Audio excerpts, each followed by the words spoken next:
غريبه ديما محمره ليا وجهي مع كلياني. جبتها لكم باضافات ليا جديده كتعطيها مذاق روعه طوب وبتعليكه خطيره، فراكم تاكلوا الاولى والثانيه والثالثه ومحال واش تشبعوا منها، لانها كتجي خفيفه وهشيشه معلكه باش تنجح معاكم حتى نتوما وتجيكم بنفس الشكل اللي كتشوفوها في لا فيديو.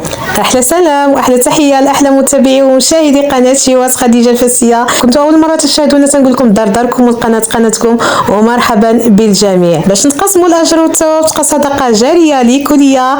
ما تخليش الفيديو عندك، بارطاجيه مع جميع الاصدقاء والعائله باش الفيديو يطلع لغيرك وتعم الفائده للجميع. شكرا لكم، فكلمه الشكر قليله في حقكم، فراكم عزاز وغاليه ومحبتكم كبيره كبيره في القلب.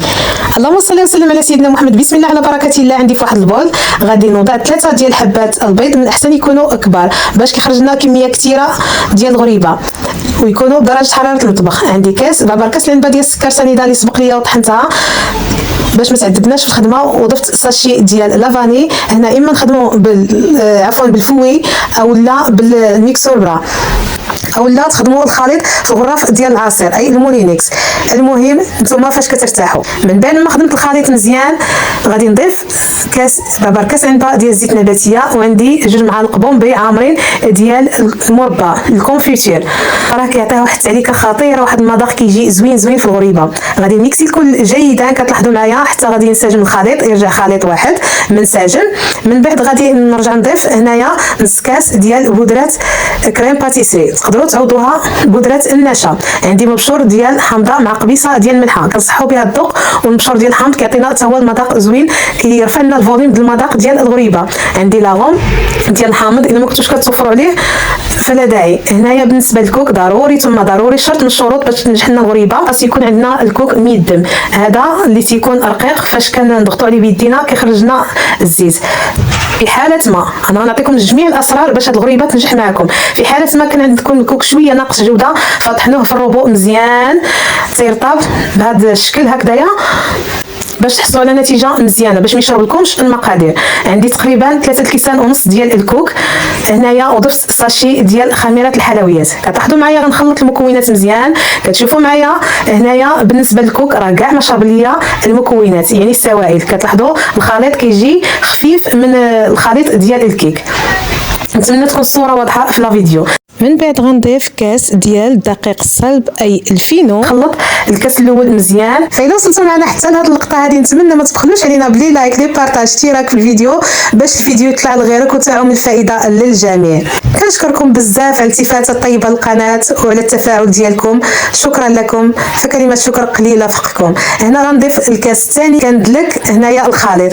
فهنايا الغريبه الوحيده اللي كتدلك هي ديال الكوك باش كنحصلوا على تعليكه اللي كتجي خطيره. هنايا دخلت 2 كيسان ونص، تقدر توصلنا الكميه حتى ل 3 ديال الكيسان على حسب نوعيه ديال الكوك وكذلك نوعيه ديال الفينو باش كنزيدوا نساعدوا الكوك انه يطلق الزيوت ديالو بحراره ديال اليد. هنايا بالنسبه للخماره غنضيف نص ديال الخميره ديال الحلويات، كنخليها كمرحله اخيره باش كيبقى التفاعل ديالها يعني خدام. هنايا كتشوفوا معايا صافي غنتوقفوا من الدليك وغادي نخليوها ترتاح تقريبا 15 دقيقه حتى ل 30 دقيقه في الثلاجه. هنا راني غطيت عليها بلاستيك غذائي باش ما تشملياش الروائح ديال الخضر. من بعد هنايا غندوزو المرحله الاساسيه في تحضير الغريبه واللي هو السكر كلاصي. غنستعمل غير السكر كلاصي ديال الابار، ولكن كنكونوا متاكدين بان المحل اللي كنتغداو من عنده كيجيب سلعه مزيانه. بعد ما غربلتو راني طحنته من قبل، فضروري نطحنوه في الروبو باش كيزيد يرطاب مزيان كيعطينا واحد النتيجه زوينه. عندي هنايا 2 معالق بومبي ديال مايزينا اللي هي بودره النشا. فهاد الخطوات هذه اللي غادي نقوموا بها راه كتعطينا نفس النتيجه ديال سكر كلاصي سبيسيال اللي كنشريوه بالثمن اللي تيكون زايد على سكر كلاصي العادي. فهنايا رحنا حصلنا على سكر كلاصي سبيسيال بالثمن اللي هو ناقص اقتصادي جدا. هنا غنرجعوا الغريبه ديالنا اللي ارتاحت تقريبا خليتها نصف ساعه. هنايا راني غادي نكور كويرات متقاده الغريبه ديالنا ما خصهاش تجي كبيره بزاف باش ما تشتتناش في اللاطه، وما خصهاش تجي صغيره بزاف، يعني موين قد شفت العين. يعني هنايا بالنسبه لعينكم هي ميزانكم باش كيجيو القياس ديال الغريبات فقاده وحده. هنايا من بعد راني غادي نوضع 2 حبات ديال الغريبه في واحد اللاطه اللي كتدخل الفران باش غادي نقوم بالتجربه. ضروري ثم ضروري راه حنا كنديروا تجربه الغريبه ديالنا قبل ما غادي ندخلوها الفران كامله. كخطوه ثانيه حنا كنحيدوا داك الفائض ديال الغريبه بالسكين، يعني ضروري ثم ضروري باش كنتفاداو العجينه ديال الغريبه ما تلصقنيناش في يدينا، او ما نضطروش اننا ندهنوا يدينا، لان لا دهنا يدينا بشي حاجه فالغريبه كتفزق لينا، وملي كنوضعوها في السكر كلاصيك داك السكر كلاصيك كيشربها وكيفزق عليها كيعطينا واحد المنظر ما زوينش. كنخليو الغريبه ناشفه هكذا باش السكر كلاصيك كيشد فيها وكيلصق فيها وكيجي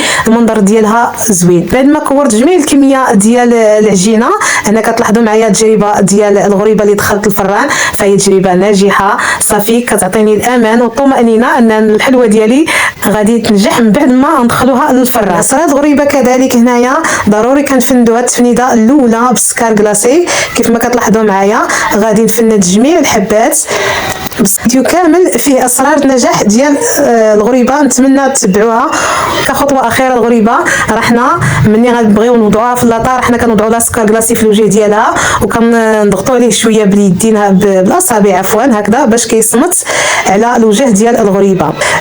في الوجه الثاني ديال الغريبه كنوضعوه غير في الوجه الاول اللي غادي يجي عاطي الواجهه نتمنى تفهموني. انا بالنسبه للاطه راني دهنتها بقليل من الزيت وبرت عليها الدقيق، ضروري ثم ضروري باش الغريبه ديالنا ما تلتصقش. واذا كان عندكم ورق الطبق استعملوه. هنايا باش تفاداو ان الغريبه ما تلصق شويه، راه كتلصق شويه كتشد شويه في اللاطه. هنايا بالنسبه للفران كيكون سخون سخون سخون من قبل، كتشوفوه معايا النار الزرقاء وراه شاعله شويه داك الحموره من الفوق باش الغريبه كتاخذ حقها في الطياب، كطيب حتى من الداخل باش من بعد ملي كنحتفظوا بها ما كتضيعش لينا، لان الا ما خدتش حقها في الطياب فراها كتضيع من بعد، اما كتطلع عليها الغموله اولا كترجع واحد المذاق غير مستحب. كنعطيوها النار على الوجه تبدا تشقق، من بعد عاد كنطلعوها راه كتكمل التشقاق ديالها من بعد ما كطيب من التحت. كان هذا هو الشكل ديال الغريبه من بعد ما خرجتها من الفران. كنشوفوا داك اللوين الذهبي دار لها في الجوانب صافي. كنحيدوها من الفران تقريبا خدات ليا 15 دقيقه. كانت هذه نتيجه الوصفات اليوم. غريبه روعه روعه، انا هاد الغريبه كتحمقني، المذاق ديالها كيعجبني بزاف وكتجيب تعليكه خطيره خطيره، هشيشه خفيفه مذاق متميز. نتمنى تتبعوا نفس الطريقه وتلتزموا بنفس المقادير باش تحصلوا على نفس النتيجه. راها مقادير مضبوطه، نتيجه مضمونه. نتمنى تجربوا الغريبه وانا متاكده انها غتنال الاعجاب ديالكم.